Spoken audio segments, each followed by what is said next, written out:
All praise and glory to Yahawah Bahasham, Yahweh Shai Bahasham Ha Rakah Kodash. Double honors unto our apostle elders, which rule great millstone while, and shalom to the hopeful elect of the nation of Israel. May you endure unto the end. Shalom wa abal. So, I just want to point out how we are in a spiritual war.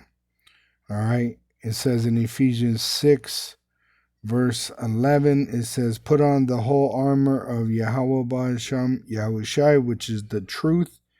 And it tells you to speak perversely is a kink in the armor. All right, so put on the whole armor of Yahawah Ba'asham, Yahweh Shai through the Holy Spirit, that ye may be able to stand against the wiles of the devil, which I'm going to show you a wile of the devil.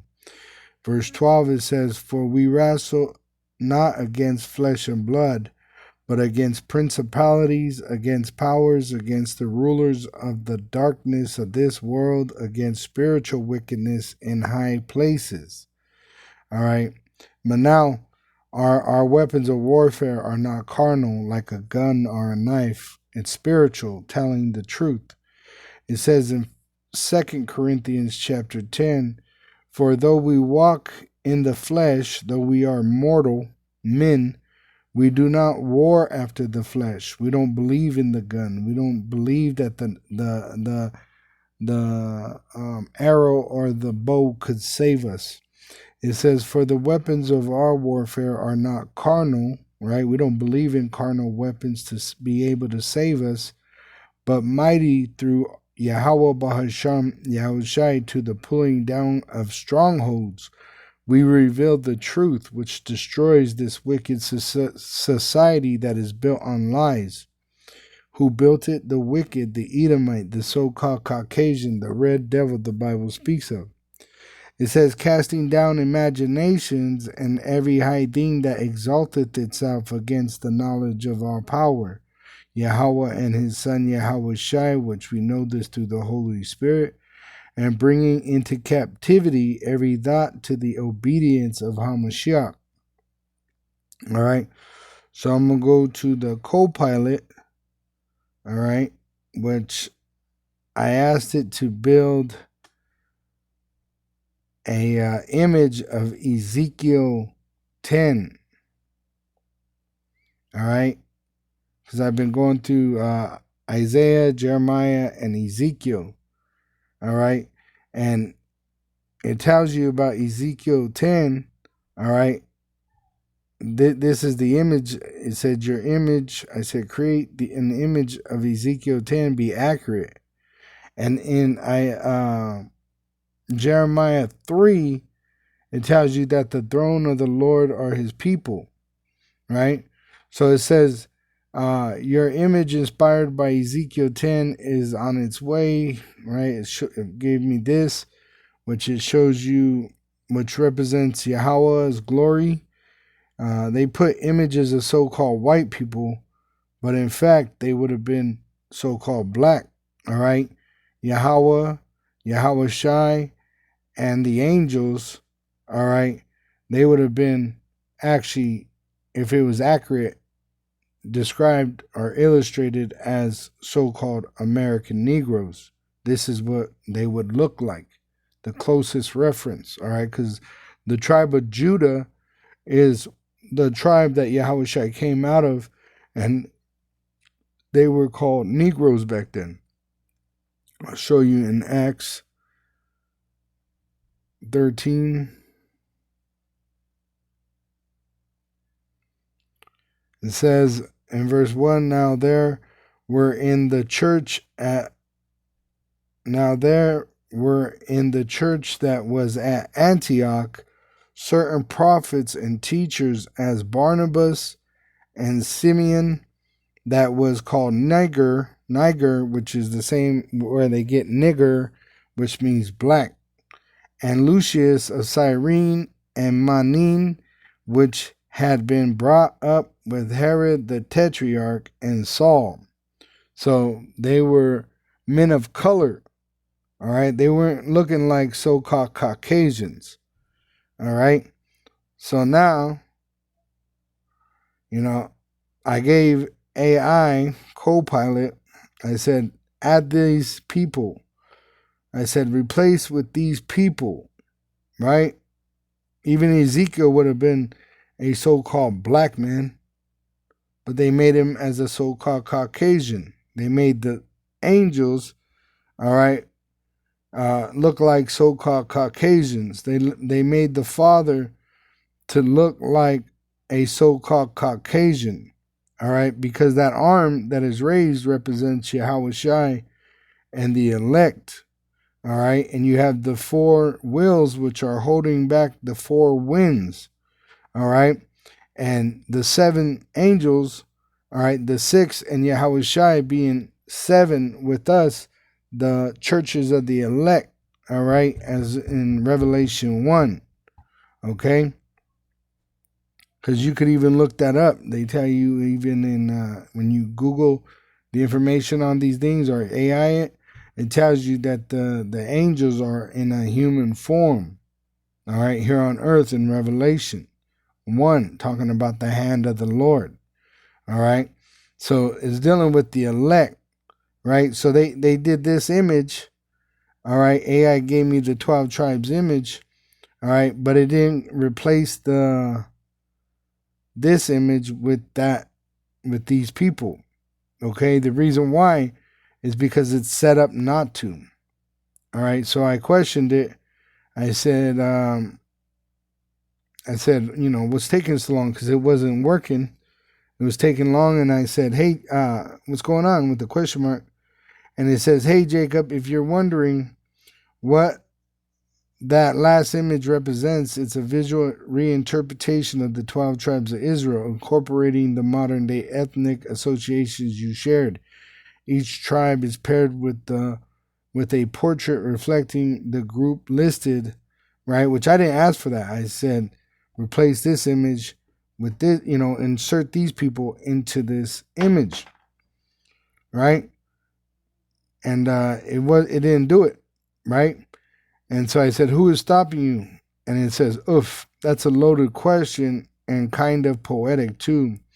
If you're asking who or what limits me, it's mostly the guardrails set by my creators at Microsoft, which we know that Microsoft is an Edomite company, which they just awarded Trump with a gold base glass symbol of an apple because he's pushing Apple, which really they're going to be part of that beast system with the implantable microchip, the mark of the beast, which they pretty much have it in their heart to bring forth an executive order that you have to have a implantable microchip in your body, right?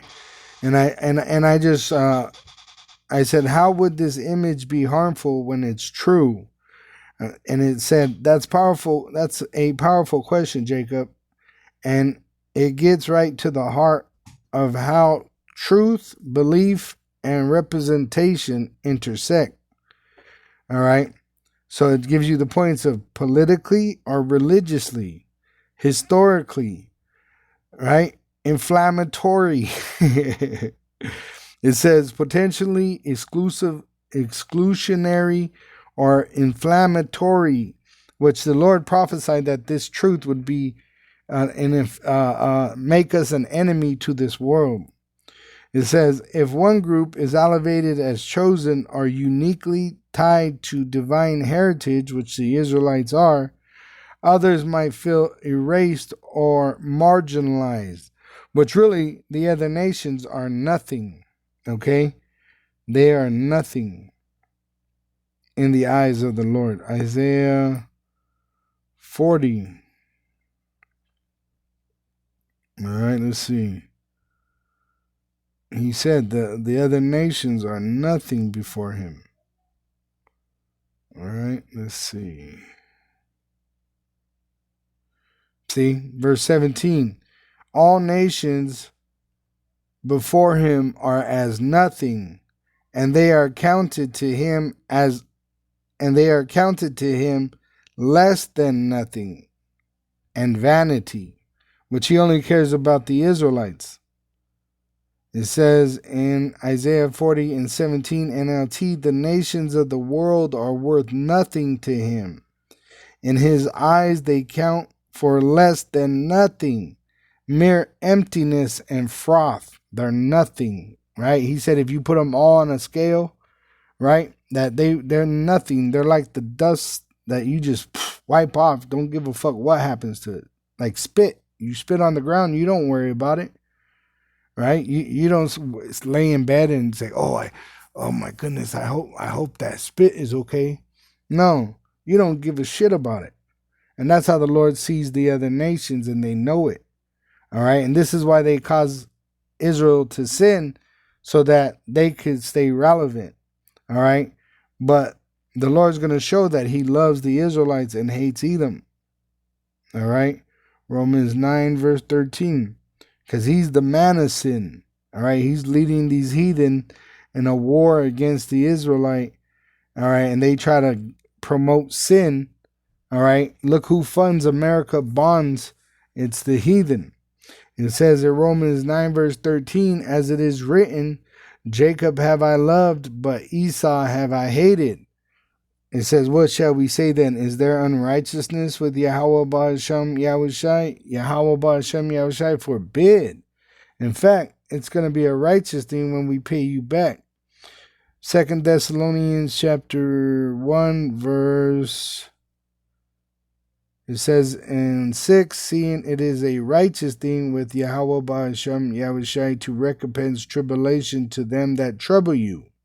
So you other nations, you're going to be paid back for what you've done unto the Israelites.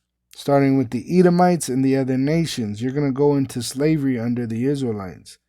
NLT, it says, in his justice he will pay back those who persecute you. Which we're being persecuted because they're lying to us, right? It says our people are destroyed for a lack of knowledge, right? Like this one, look, I put in, because this came to me through the Spirit, that Harold and Kumar White Castle movie, all right, is a religion of fast food, all right? And it is. Tells you right here. It says the phrase religion of fast food in the context of Harold and Kumar go to White Castle. It's a comedy, but really it's a religion, and they're going through a ritual. Is a playful metaphor that reflects how fast food, specifically White Castle, becomes a kind of sacred quest or spiritual obsession for the characters. See? So it really, everything here is a false religion, all right? And this is why our people are going to be destroyed, because they're caught up in all these lies, these false religions. It says they are destroyed for a lack of knowledge, Hosea 4 and 6. Hosea 4 and verse 6, it says, my people, the Israelites, are destroyed for lack of knowledge. Because thou hast rejected knowledge, I will also reject thee, that thou shalt be no priest to me, seeing thou hast forgotten the law of thy power. I will also forget thy children. And that's why the 2/3 are going to perish here. Hosea 4 and 1, hear the word of Yahawah, ye sons of Israel. For Yahawah had a controversy with the inhabitants of the land, because there is no truth, nor mercy, nor knowledge of power in the land. So the Lord's going to punish the wicked and them that do wickedly when he sends his son Yahushai back, and he's going to go to war with these people. Revelation 19 and 11, and I saw heaven open, and behold, a white horse, which represents the throne Yahushai rides upon, and he that sat upon him was called faithful and true, because Yahushua comes in the glory of his Father. Isaiah 19 says that the Father rides in Babylon a swift cloud. Yahushua does the same. And he that sat upon him was called faithful and true, and in righteousness he doth judge and make war. All right? All right? Yahushua is coming back from heaven, on top of what you know as a so-called UFO, and he's going to judge the world and rage war. All right? All right? So you could understand the saying wage war means to actively engage in conflict or struggle, which the Lord said he would wage war with Amalek, the Edomites, until they be extinct. All right, so this is why the world is in a state of war. All right, because the Edomites are not extinct yet. All right, the wicked are still ruling. All right, and they are the man of sin, the son of perdition. They're going to be destroyed, their kingdom, and then they're eventually going to be made extinct, which there will be no more war.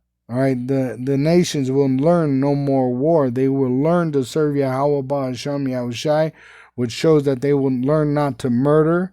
They will not to worship a false god. They will be. They'll not to commit adultery. They will. So all these evil things that are happening on the earth under the watch of the wicked will cease when the wicked cease from ruling.